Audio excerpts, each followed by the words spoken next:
Welcome to the Creative Business Community Podcast, where creativity meets business. I'm Erin, and each week we'll share stories, tips, and inspiration to help you grow your creative business. Let's dive in.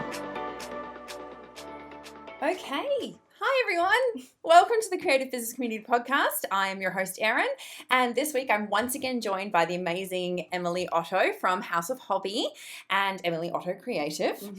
This week we're getting together to talk about balancing your own personal creativity with running a creative small business, because it's something that we both relate real hard to. Yeah.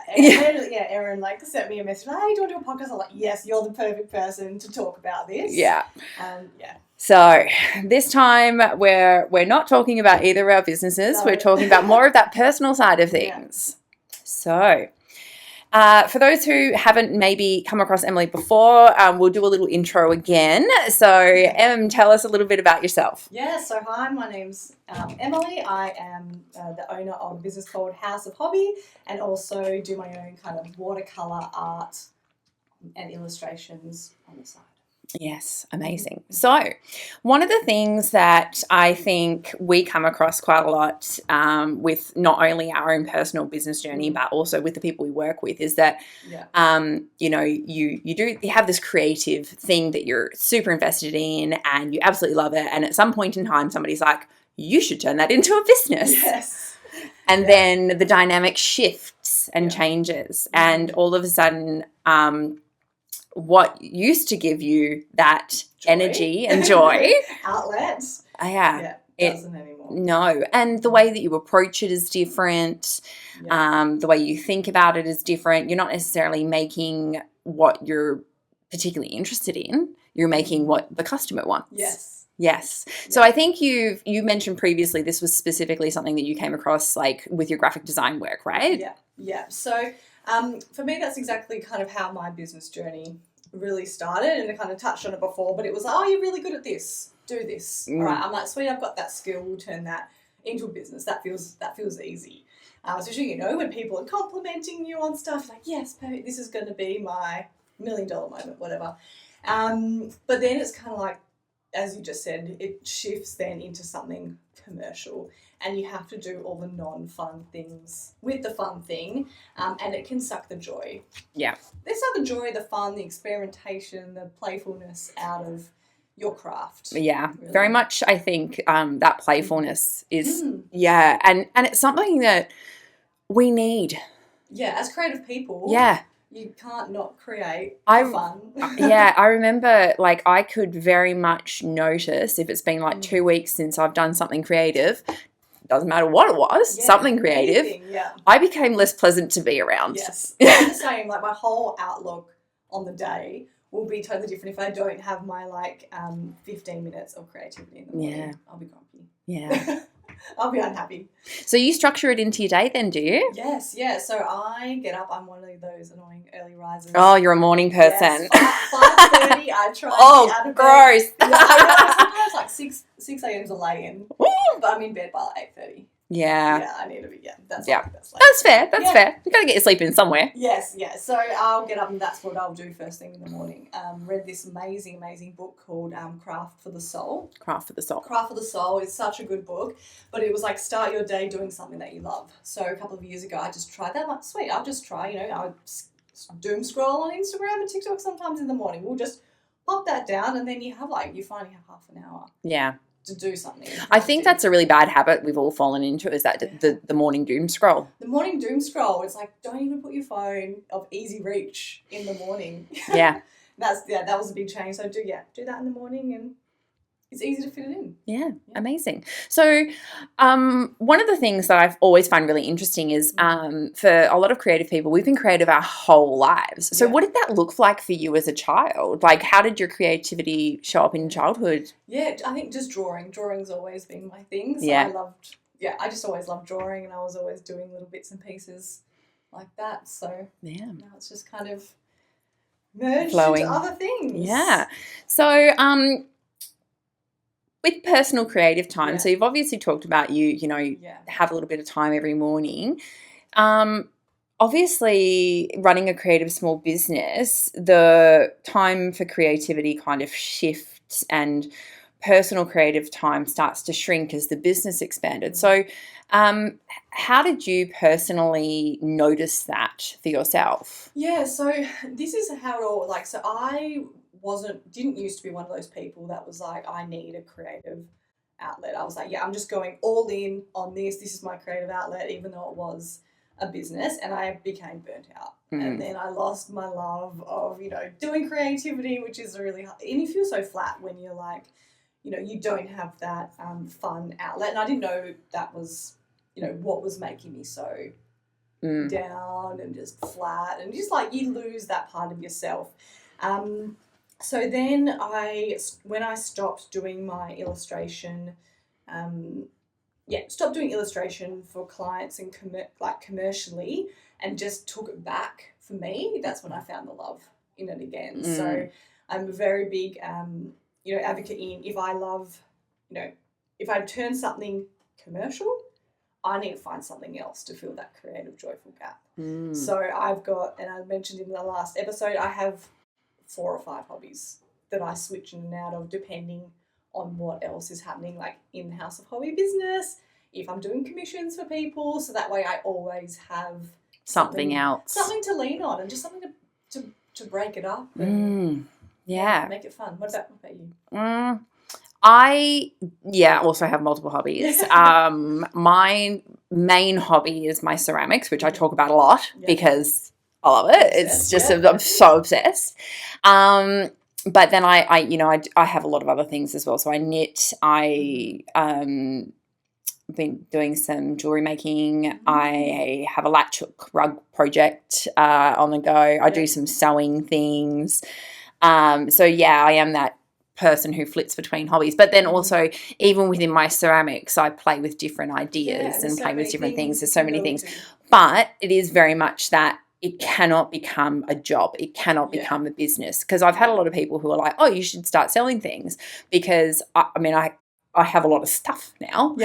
Every year at Christmas I rock up with a box of ceramics and be like, here you go. That's not Christmas presents. It's just, it's a thing that I'm like, right, well, this year for Christmas everyone's getting like lemon juices and spoon rests, because that's what I want to practice making. That's what I'm making. Everyone's getting some. Or I set myself a goal of like, I want to make this many big bowls. Everyone's getting a salad bowl this year for Christmas. But whenever somebody's been like, oh, you need to sell it, I was like, no, I need that to not be what this is. It cannot become a job.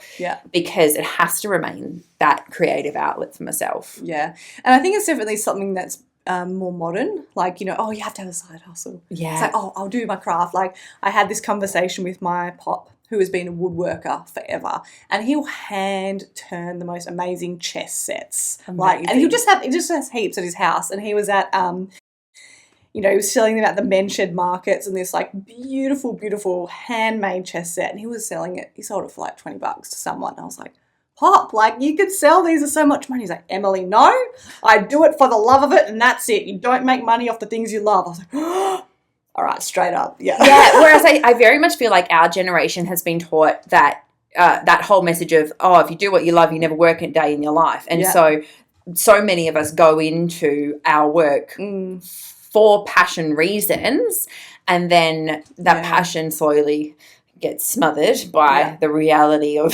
running a business, or having it become that pressurized situation of you have to work on this in a very different way. So I love that your pop is like, I know, it was so old school thinking, but I was like, that's black and white. That is really black and white. I have mixed feelings about that sort of mentality, because like I get that whole like, my grandmother... It's a different time. Well, it's a different time. My grandmother was a lifelong ceramicist, and she would sell at, different events in Canada, but hers was always, it funded her hobby. Yeah. I feel like that's another way you can look at it. Like, I still sell watercolour paintings because I don't have room for them, and I'm like, I've done them. I think there's 2 different, like, ways of selling. If you do love your creativity, there's 2 ways of selling it. You could sell it because I literally have so much that I am happy to move it on so it funds my hobby, like your grandma did. Or it's like, no, I'm going to have a range of things to make that a commercial venture. Yeah.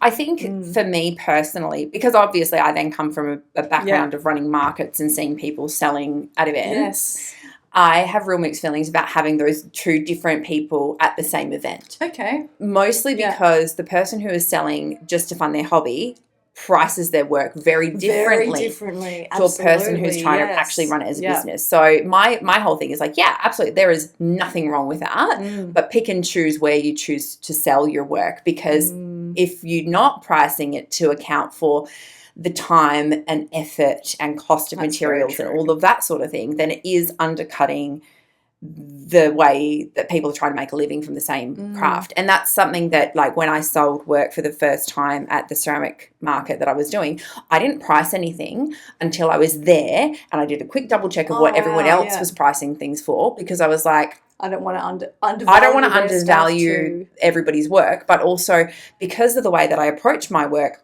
I don't pay attention to how much I've paid for materials, because I'm fortunate enough to be in a position where I can just buy what I want, because I have another job. And then I don't pay attention to how long I've worked on anything, or how much time has been spent, loading and unloading the kiln, or, how long the firing cycle is. And so therefore how much electricity, like my kiln now actually will tell me how much money I've spent. It's a scary thing to know. But, and so, I very much was mindful of the fact that I don't want to be in that environment. Whereas if I was just selling my work on Gumtree, or on Facebook Marketplace, then it wouldn't be the same. Yeah, it would be a bit different. It would be a bit different. Yeah. So, I mean, that's my personal value, my personal ethos. And that's good too, because it is very true. Yeah. To be very honest, so... Yeah, and I just remember being at a market once, and I went to go and buy, I think it was like a folder fabric thing with pencils and things in it for my kids. It was like a busy book for in the car or whatever. And I looked at the way that somebody was pricing things. I was like, you should charge twice as much. And they're like, oh yeah, I just want to sell some things. I do. And so I did say, I was like, but I understand, but mark it up. There's so much work that goes into what you're doing. I think that is also something that, we creative people struggle with. Yeah, is pricing your work. Absolutely. It's the worst. Yeah. It's the worst. Yeah, definitely. So I guess one of the next things for me to talk about is, like, do you struggle with, like, ever having moments of, like, guilt or pressure when you're not creating, like when you're not spending that time? Like, do you get the guilt that you haven't made time for creativity? Yeah, like, I think that, creativity needs to be part of your everyday life, even just your lifestyle. And this is, something that I love talking about, especially I find, like, if you look back, historically, your grandparents, everyone, they always had a hobby. Everyone had a hobby, and it was very normal. And you were also doing lots of more creative things in everyday life, whether that's cooking, just repairing things on the sewing machine. You were hand knitting sweaters because you couldn't go out and buy them. You were doing a lot of things. Making your own jams and preserves. Making stuff just for everyday living, and which I think, everything now being so accessible has taken a lot of that away for people. And now most of the hobby is online. So I feel like, having creativity as part of your life, it's almost reclaiming some lifestyle, things which we've lost as a society. Yeah. So, and I think it's, very, it's good for your soul. Like, humans need to be creating stuff, need to be making stuff. So, yeah, if I don't do it, I'm like, no, I need, like, it will make me a more balanced person and just be a happier all-round individual. Yeah. So what, you mentioned you've got like 4 or 5 different hobbies that you flip between. What are your, drawing, painting, so then I do sewing, which has moved from, like, and sewing started for me as, like, it's just, a hobby that I love, but now it's turned more into, and I was having a conversation with a friend the other day, it's turned more into a lifestyle skill. So you won't find me just sewing stuff because anymore. It's more like, no, I'm taking in something, or I'm fixing something, or I need, instead of going out and buying something, like, no, I'm going to make a dress for this occasion. So it's turning more like reclaiming that lifestyle skill rather than a hobby. So it can be a different thing. And then the same with, I love baking, so I do sourdough bread. Yeah, that's fun. And then knitting And then I'll always have just a random thing I'm trying. So what are you trying at the moment? Yeah, so dabbling in a bit of woodwork. Oh, fun. Yeah, get a bit of mixed media, woodwork, painting stuff happening. So that's really cool. So what kind of woodwork things are you doing? Yeah, so I have this little saw. It's called a scroll saw, and you can like cut out really quite intricate shapes with it. So at the moment I'm playing at cutting out like flowers and then painting them to make little cute like wall hangings. I love that. Yeah. So one of the things that I struggle with the volume of different hobbies that I like to try is space. Oh, yes. How do you manage that? Yes. Yes. So I'm very, I am someone that doesn't have kids. I've got a reasonably big size house with a garage, but my partner will always tease me. He's like, you've got the garage, you've got the shed, you've got the spare room and your craft room. So you've just taken over the house I've is just the taken answer. over the house. Yeah. But I find that like I did dabble a bit in canvas painting, and I've stopped doing that because I'm like, it just takes up too much space. Yeah. So like not all my hobbies have big space now. Yeah. So it's, I guess, choosing the hobby that fits your lifestyle and fits your space that you have. And there's always cool things out there that you can. My husband it's the same thing. He's like, I don't get anywhere in the house. He doesn't get anywhere in the house. He sacrificed his office for me so that I could bring my pottery inside. So my pottery is now inside. And as a result, I do spend more time on it because it's a more pleasant environment than the outside heat of the Perth summer. Yeah. But, it is. I'm lucky that way. But I did have it outside for a while. Yeah. And it was when I started doing pottery that my hobbies took up more room. Whereas, that's a big hobby. It is a big hobby. It's a lot of stuff. But cross stitch. When I'm doing my cross stitch, that's really tiny, small, and I can take it anywhere. And I have a big knitting project, and I have a small knitting project. Yes. So depending on where I'm going, just changes. I'm the same. My big knitting project is a blanket. Yeah. Oh wow. And that's the one that when my kids move out of home, maybe it'll be done. Yeah. I only work on it at the football or at the ice hockey because it then is also a blanket that keeps me warm. It's multi-purpose hobby. But then I've got my small one that I can work on as well when I'm in different places. So I think that's a really important thing. And so how do you find that in terms of inspiring your own creativity, the importance of having the different hobbies that you can go to? Yeah, I think it's so important because, each hobby is different. As you mentioned, you've got a hobby that you can sit on the couch with, a hobby that you can go and get messy with. And I think, there's sometimes in society there's all like, I have too many hobbies. You can never. No. You can never have too many hobbies. And I think, the guilt we need to kind of work away from the guilt being like, I didn't finish that project.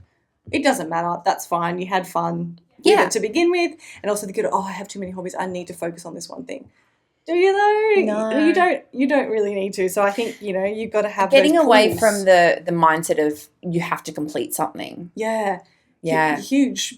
So there's this amazing book by Rachel Gilbert, and it's called Big Magic. And it's all about, the energy of a creative project and stuff like that. And then, going away from the guilt of when the energy leaves you, you don't need to persist on it because you have energy for something else. Yeah. And you might loop back on it, but it's like, if you didn't get to that, that's fine. And then sometimes, like, I've inherited a project from my grandmother. Yeah. Like, it was a project she started. She lost the passion for it. It's become it's now in my house waiting for when I have energy for it. When you have a passion for it. And you might never. And you might pass it to next person. It's I can't remember. It was I've got like a cross stitch one, and then I think there's like a long stitch. Oh yeah. Yeah, okay. There's another one, and then there's like something that my mum inherited from her mum that's now framed on the wall in her house. And so I love the idea that like a project doesn't need to be start to finish by one person. You can absolutely take something and get it to a certain point and go, you know what, I've had enough of this. Ask your friends. Does anyone want to finish? Like the op shop. Someone might pick it up and be like, oh my gosh, I've been looking for this. Oh, and it's already started. Bonus. Let's just dive in. Yeah. I think that's really cool. And so, you've talked about like you kind of like schedule a little bit of time in terms of having creativity in your life so that at least you get to it every day. Yes. Do you find you get something different out of it when you have it scheduled versus when you spontaneously go and do something? Yeah, I find like, so that's the other thing of having that different hobby. So every morning I'll try, I'll have a project that I'm working on, and it's going to be fairly low, low intelligence required for it. So it could even just be a little bit of colouring in, a little bit of like, oh, I'm working on currently drawing this thing. All right, perfect. I'll just do a little bit here, a little bit there. So that way it's never a big thing, but it's always just that act of creating, which is really nice. Whereas I feel like if I'm scheduled in, it almost puts a bit more pressure. Pressure on it. Okay, oh my God. I have to do a project. Yeah. Okay. Oh, and then I feel like sometimes you procrastinate more, right, when you're making it a special thing rather than just it being part of your everyday. Yeah. Do you find that? I do, yeah. So I actually don't have creative time every single day for me. Like, it's not a thing that I have. Yeah. But I at least go, well, in these certain situations, like where if I go to the ice hockey, I take my knitting. Yeah.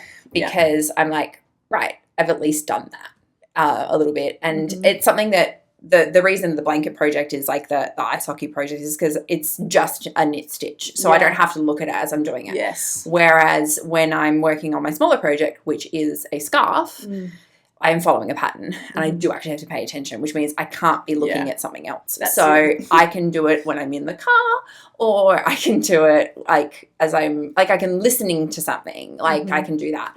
But then I also have projects that like if I'm in front of the TV, I have a diamond dots thing. Yep. Which some people go, oh, well, that's not really creativity. I'm like, well, it still is. You're doing something with your hands. You're engaging your brain in a different way. But that's my one where I don't have to think about it. Yeah, I've got colouring in, on the couch, and I don't want to knit. I have colouring in, and I think like with those hobbies like diamond dots, colouring in, like they do get a lot of flack. They're like, oh, you're not really using any creative skill. Well, like a paint by numbers kit or but whatever. It's like, I don't think it's about the creative skill. I think it's making essentially making time to be offline. Yeah. But if you look at it like that, you're like, oh. And just switch off that analytical part of your brain that might do something for enjoyment. Yeah, I think that's so important. So how do you find like balancing the creativity with running a small business and all the responsibilities that go with that? Like, do you have any like specific systems that you've put into place? Yeah, so I have found having a dedicated space for the business is very helpful because I'm like, I go to work, essentially. I go to work, I do all my work, and I kind of come home from work and then remove myself. Like very rarely will you find, and I think that's a luxury of being in a creative business, is that if you don't get to something today, it's not really like an emergency. Honestly, like, we're not working in the medical field or anything like that. It's not going to be a life or death situation. So I've kind of been like, look, I don't get it today. Realistically, it's not that important. We'll close the computer down. It's a problem for tomorrow. Yeah. So, and then I really try and make sure then that when you're at work, when you're at home, you're at home. When I'm at home, I'm at home. When I'm at work, I'm at work. Do you ever find you have times where those boundaries blur or, work creeps into home? Yeah, so sometimes I don't mind a little work from home day every now and then just to mix up the environment. And then I find I just have to remove myself from, I can't work in my art and craft room. I cannot work in there. So I'll be like at the kitchen table. Yeah. And it feels a bit like there's, feels a bit more official. Yeah. And then when you're at work, obviously you're surrounded by, like, you're in this creative space as well. Like, I get that the office bit of it is a little bit separate, but are you ever tempted to just... It feels like honestly a little like luxury or a little treat. Like, so I'll have to actually carve out so I'll be really bad on, because I do separate it. Like, so at the moment we're doing a DIY series on Instagram or Instagram/TikTok. So I actually have to carve the time out in my calendar to do the creative stuff, or it does fall to the bottom of the to-do list in the studio because I'm like, no, I have to, do all this other stuff. So yeah, have to carve it out when I'm at work. Yeah.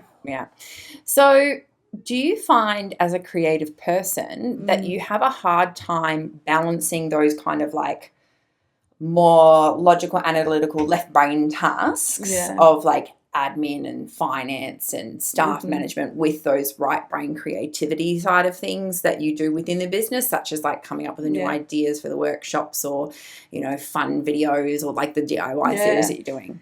Yeah, so I feel like I'm quite used to it now, but I find like I actually look forward to is left brain or right brain the creative one? Right brain's creative. Look forward to the left brain stuff.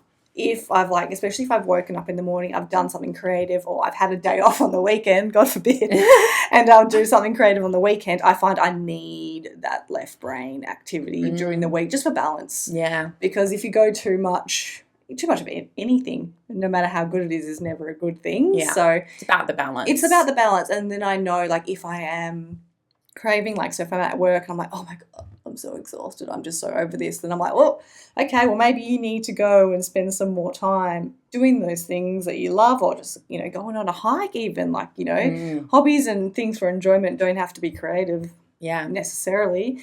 Then I can be like, okay, we're in balance again. And do you find that, making that time to get out into nature inspires your creativity as well? Yeah, it's personally a thing that I really, absolutely. Yeah. Do you have like a favourite outdoor thing that you like to do? Yeah, I just like to take my dog for a walk in the bush. Like, I do love going to the bush, but at the moment it's too snaky.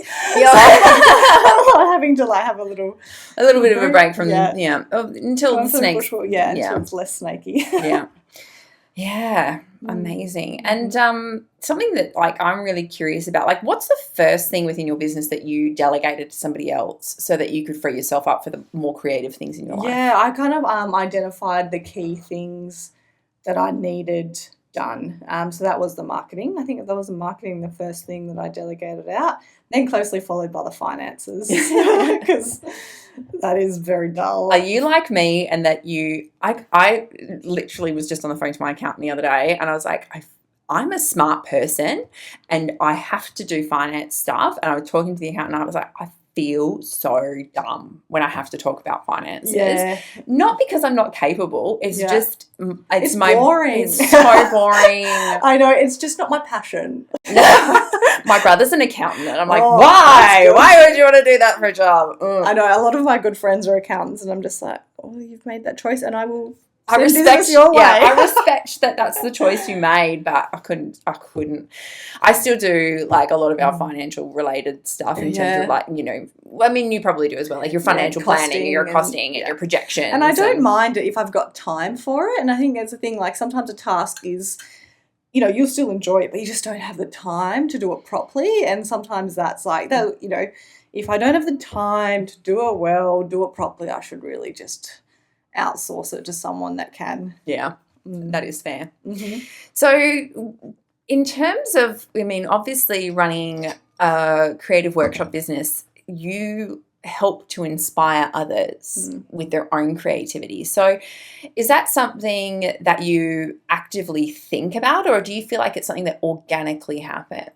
Yeah, I think now I can just rock up to the workshop and go. And I know it would be good because I can see how much I value creativity in my own life, and I just love being able to help people realize that. So for me, it's yes, okay, I know I'll go there. We've got this many people in the workshop. Hopefully they leave today and they can bring that into their everyday life. Yeah. So that's my, amazing. That's my why, I think. Yeah. So I guess, by being there at the workshops, you stay really connected to that. Yeah. Yeah. Yeah. Yeah. And is that why something that you feel resonates through your whole team? Yeah, I think everyone is very mainly just very passionate about so everyone's got a different lens on it. So you've got people that are I'm just passionate about creativity. I think people need that creativity in their lives. And then you've got people that are really passionate about wellness and they're like, no, creativity is part of that wellness. I'm passionate in helping people get in touch. Well, not get in touch, but just carve out that time for their wellness. And you've got people that just love being in creative industries, around all the creative stuff. So you've got lots of people with different lenses on it, which is cool. Yeah, I love that. So do you find that being in that environment where you're teaching others, does that inspire you or do you find that draining? No, I find it so inspiring. Yeah. I'll go home often after a workshop and I'll just keep going. Yeah. Yeah, I'll be we've done painting this morning. Oh my gosh, I saw this. I need to try this. Because creativity is something that really energizes me. So not too long ago, I went to a 3-day painting workshop was from 10 a.m. till 6 p.m. 3 days, and I was like, oh my God, I could go for a week. It was just so good. So that learning and that, sharing and, connecting with other people, it's, very cool. Amazing. For people who might just be starting their creative journey or they're running a creative business and they're noticing this feeling of the shift of that creativity, do you have anything that you wish you'd known when you were starting out? Yeah, I think it's as we both spoke about before, if you're turning a hobby into a business, get a new hobby, because it's not a hobby anymore. And also another big one, which would be finding the time. A lot of people are like, I don't have the time. But like you said before, you take your hobbies to ice hockey in the car. There is so much dead time, really, if you look at it, that you can fit a hobby in. It's put down your phone. After 6 p.m, you don't need to be on your phone, or in the morning, or, it's if you're early somewhere, just pop in your hammer, you get 10 minutes. Yeah. If you're, there's so many opportunities that you can fit five minutes. And there's so many hobbies that you can take places that don't take up a lot of room. Yeah. And like your colouring, you take a colouring book and cross stitch or any embroidery. I've seen these really cool watercolour kits. Oh, yeah. It's a little tiny travel-sized one. Yes. And you can do little watercolours. Yeah. There's water most places. You don't need to get watercolour pens. Yeah. You don't even need water. Yeah. There's so many different things. What if somebody was feeling creatively burnt out? What's something that you think they could do to help reset? Just get out of your comfort zone. Really try something that will completely just pull you out of it. So I found that sometimes people with the burnouts, obviously they're doing the thing that they love, and it's no longer that love anymore. So you just really got to go and figure out what else you really like. So maybe you've really into ceramics, for example. Maybe you just need to go and book yourself into a cooking class, or maybe you can't really, if cooking class isn't in the budget, have a look at a cookbook, get a cookbook from a library, try a new recipe. Little things like that, I feel can just bring it back, but also be really practical. Yeah, one of the things that I really like is the resource that is YouTube. Oh, yeah. Oh, YouTube is so There's good. so many tutorials. And so, even if you're good. feeling burnt out within your own creative hobby, just watching someone else. Watch somebody else have a go. Yeah. So good. Yeah. Or get on Pinterest even. Yeah. Just to have a look, see what what's catching your eye, maybe, and try and copy it if it's for your own, I think, personal use. Sometimes that just takes it, I'm just going to try and do that. Yeah. And just trying something different. Yeah. I think that's so important. Yeah. So, what would you say to somebody who feels like they're maybe not creative enough to run a creative business? Yeah. So, if you look at creative businesses, they're not really creative, if you think about it. So, although House of Hobby from the outside, and I'm sure you find the same with markets, it may look like a creative business, but really I run an events business that does specialises in creative workshops. And I run an events business that specialises in running markets. Yes. So it's not actually, so you look at, if you're selling, paintings, you might not be actually running a painting business. You're running, you sell interior artwork for people's homes, or you might sell, gift cards. You're in a sales retail business, essentially. So, I think, if you're not feeling creative enough to run the business, you don't need to be creative to run the business. Yeah. Yeah. You really don't need to. Running a business, regardless of what it is that you're running, the running a business side of things is boring. Sorry, I shouldn't say that. There are many things I like about running a business, but it's not necessarily creative all the time. You have to think creatively within running a business, but anyone can do it. Yeah, you really can. There's so many good resources out there that you can, tap into to just how to run a business, and you could run a business on anything. Yeah, absolutely.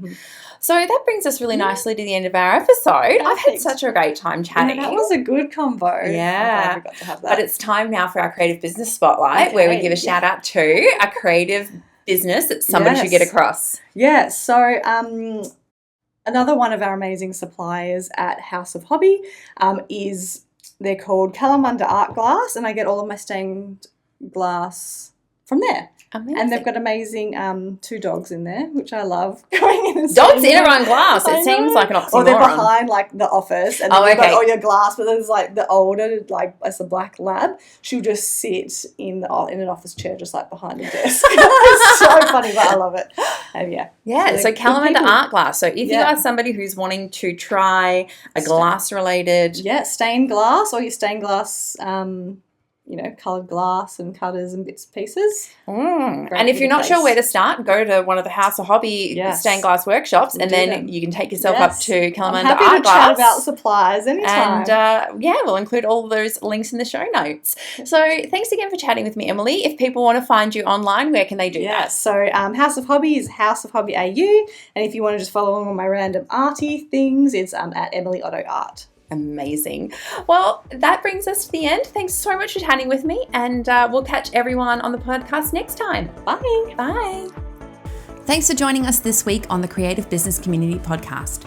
Don't forget to subscribe so you never miss an episode, and join our community online. Until next time, keep creating, keep learning, and keep building that business you love.